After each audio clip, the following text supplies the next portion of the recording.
أهلا بيكم. يا ترى ليه الناس اللي بتحاول تبقى بروفيشنال على السوشيال ميديا بتفشل؟ وليه اللي بيتكلم على طبيعته كأنه في أوضته مع أصحابه بينجح؟ في حاجة غريبة بتحصل في عالم صناعة المحتوى، كل ما الواحد يحاول يبقى أكتر احترافية كل ما الناس تبعد عنه، وكل ما يسيب نفسه على طبيعته كل ما الناس تقرب أكتر. والسؤال، هل ممكن فعلا عدم التمثيل يكون أقصر طريق للنجاح؟ أنا إسماعيل أحمد ودي قناة الجانب الرمادي، يلا بينا نبدأ.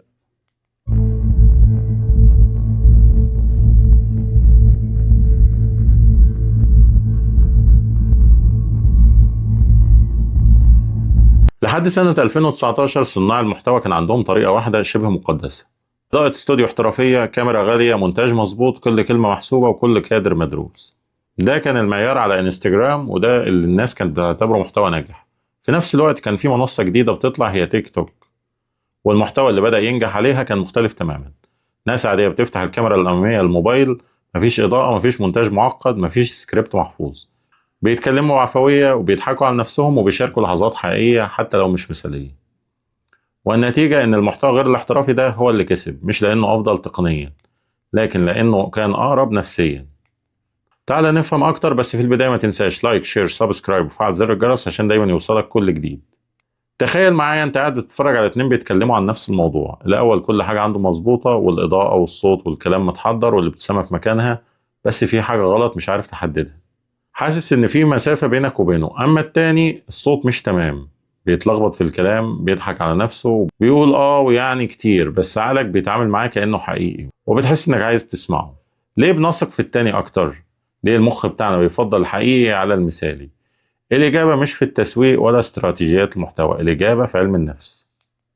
بس قبل ما ندخل في التفسيرات لازم نتفق على حاجة مهمة الأول: العفوية مش معناها إنك تتكلم من غير تفكير، ومش معناها إنك تسيب نفسك على راحتك وخلاص.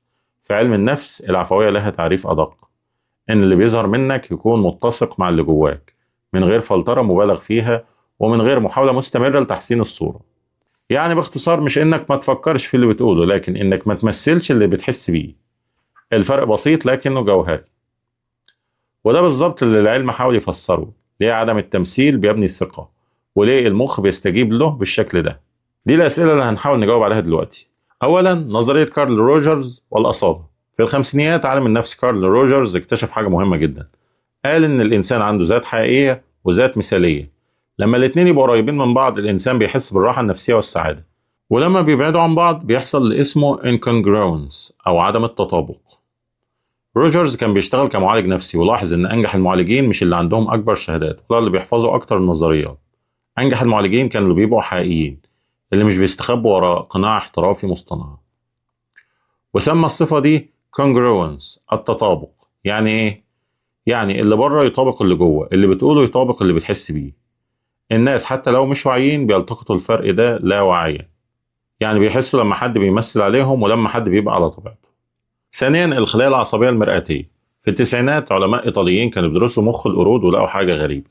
في خلايا عصبية في المخ بتشتغل لما القرد يعمل حركة معينة، زي ما ياكل موزة مثلا، عادي. بس المفاجأة إن نفس الخلايا دي بتشتغل لما القرد يتفرج على قرد تاني بياكل موزة.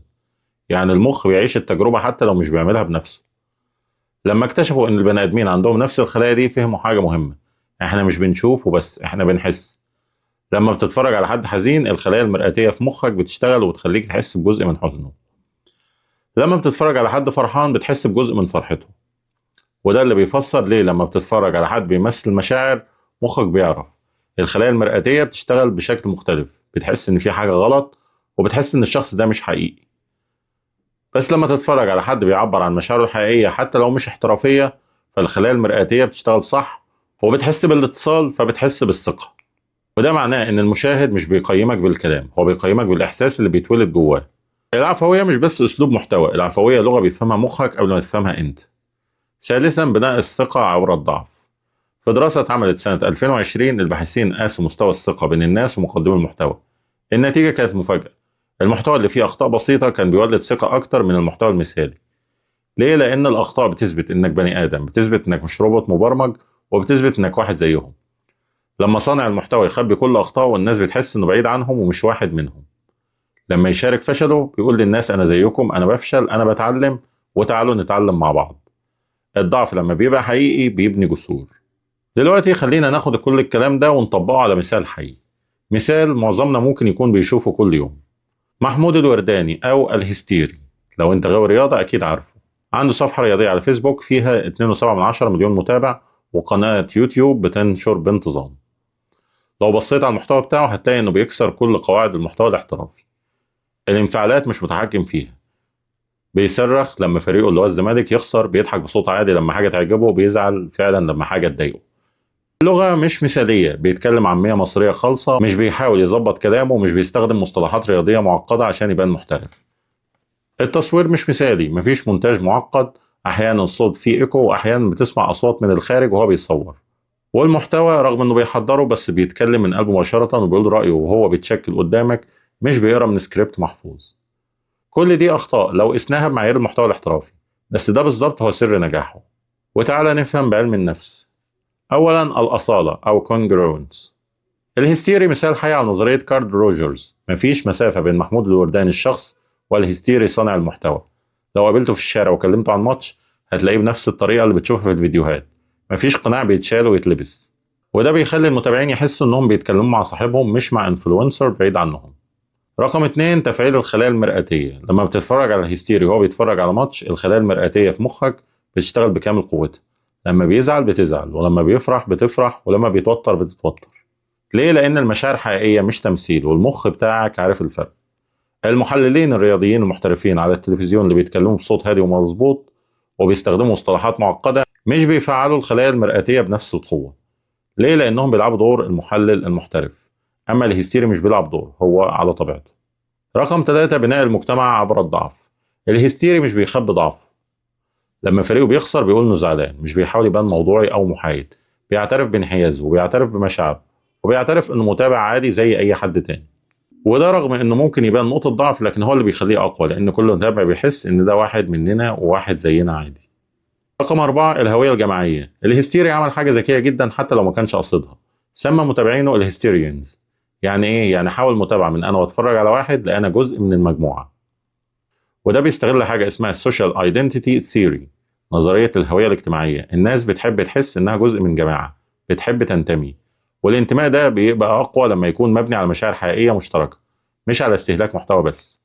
نجاح الهستيري مش دليل ان العفوية دايما بتنجح، لكنه دليل ان العفوية لما تكون حقيقية بتوصل، لانها بتستغل اليات نفسية عميقة في المخ البشري، واليات موجودة فينا كلنا. بس زي كل حاجة في الحياة، العفوية ليها تمن محدش بيتكلم عنه. اولا الاستنزاف العاطفي. 1983 عالمة الاجتماع أرلي هوكستشايلد عرفت مصطلح emotional labor أو الشغل العاطفي. قالت إن في وظائف بتطلب منك إنك تحس بمشاعر معينة أو تعرض مشاعر معينة حتى لو مش حاسس بيها. زي الموظف في خدمة العملاء اللي لازم يبتسم حتى لو العميل بيشتمه، أو الممرضة اللي لازم تبقى هادية حتى لو شايفة مناظر صعبة. الدراسات أثبتت إن الشغل العاطفي ده لما بيستمر لفترات طويلة بيؤدي إلى بيرن أوت أو الاحتراق النفسي، emotional exhaustion، الإنهاك العاطفي، job dissatisfaction، عدم الرضا عن الشغل. بس في نوع مختلف من الشغل العاطفي محدش بيتكلم عنه. لما الشغل بتاعك يتطلب منك انك تكون عفوي، انك تعرض مشاعرك الحقيقية، انك تكون انت طول الوقت. ده بالظبط اللي بيحصل مع صناع المحتوى اللي بيعتمدوا على العفوية. الهستيري مثلا مش بيمثل الزعل لما فريقه يخسر، هو فعلا زعلان. بس تخيل معايا انك عندك يوم وحش، صحيت تعبان وحصلت لك مشكلة في الشغل وعندك ضغوط شخصية، بس فريقك عنده ماتش النهاردة والمتابعين مستنيين الفيديو بتاعك. لو انت محلل محترف ممكن تفتح الكاميرا وتقول كلام متحضر وانت مش حاسس بيه. الموضوع صعب بس ممكن. لو انت الهستيري لازم تحس فعلا، لازم تعيش الماتش بكل مشاعرك حتى لو مش عايز، حتى لو تعبان. لان لو ظهرت مش حاسس، المتابعين هيعرفوا، الخلايا المرئتية هتكشفك. الاستنزاف العاطفي هنا مش التمثيل، الاستنزاف هنا من الاحساس المستمر. ثانيا صعوبة الفصل بين الشخصية والإنسان. في ظاهرة نفسية اسمها رول انجلفمنت، الابتلاع الدوري. بتحصل لما الدور اللي بتلعبه يبدأ يبتلع هويتك الحقيقية. بتحصل مع الممثلين اللي بيعيشوا في الشخصية لفترة طويلة، بتحصل مع الدكاترة اللي بيفضلوا دكاترة حتى في البيت، وبتحصل مع صناع المحتوى. بس الفرق ان الهستيري ومعظم صناع المحتوى العفويين مفيش عندهم دور منفصل اصلا. الشخصية هي الانسان والانسان هو الشخصية. يبقى ازاي تفصل بينهم؟ ازاي تقول دلوقتي انا مش الهستيري، انا محمود؟ الحدود بتختفي، وده ممكن يخلي حياتك كلها تبقى اون كاميرا حتى لو الكاميرا مش شغالة. ثالثا الضغط النفسي للثبات العاطفي. المتابعين بيتعودوا على مستوى معين من الطاقة والانفعال. لو الهستيري ظهر في فيديو وهو هادي مش منفعل مش متحمس، حتى لو دي حالته الطبيعية في اليوم ده، المتابعين هيحسوا بالفرق. يعني هيستغربوا ويقولوا مالك النهارده او ليه مش على طبيعتك، وهيحسوا ان الفيديو ممكن يبقى شويه ممل. يعني حتى العفويه لما تبقى براند بتتحول لقيد. لازم تكون عفوي بس بنفس الطريقه المتوقعه. لازم تكون نفسك بس النسخه اللي الناس اتعودت عليها منك. رابعا، التعرض المستمر للنقد الشخصي. لما تعرض شخصيتك الحقيقيه للعالم فاي نقد بيبقى نقد شخصي. يعني المحلل المحترف اللي بيلعب دور لو حد انتقده هيقول لنفسه هو بينتقد الدور مش بينتقدني انا. اما الهستيري لما حد بينتقده فهو بينتقده هو نفسه، مش حاجة بيستخبى وراها. ده بيخلي النقد أصعب نفسيا وبيخلي الهجوم الشخصي يوجع أكتر، لأنك مش بتدافع عن محتوى وأسلوب، أنت بتدافع عن نفسك. خامسا، عدم القدرة على إطفاء الانفعالات. في دراسة اتعملت على الممثلين لقوا إن الممثلين اللي بيستخدموا ميثود أكتنج، اللي بيعيشوا المشاعر فعلا بدل ما يمثلوها، بيعانوا من صعوبة في إطفاء المشاعر دي بعد التصوير. نفس الحاجة بتحصل مع صناع المحتوى العفويين. الهستيري لما يتفرج على ماتش ويزعل فعلا، الزعل ده مش بيختفي بمجرد ما الكاميرا تتقفل. المشاعر الحقيقية لها تأثير حقيقي على الجسم. الكورتيزول بيعلى، ضربات القلب بتزيد، والجهاز العصبي بيتنشط. ومش سهل انك تقول لجسمك خلاص الكاميرا قفلت ارتاح دلوقتي. الجسم مش بيشتغل كده.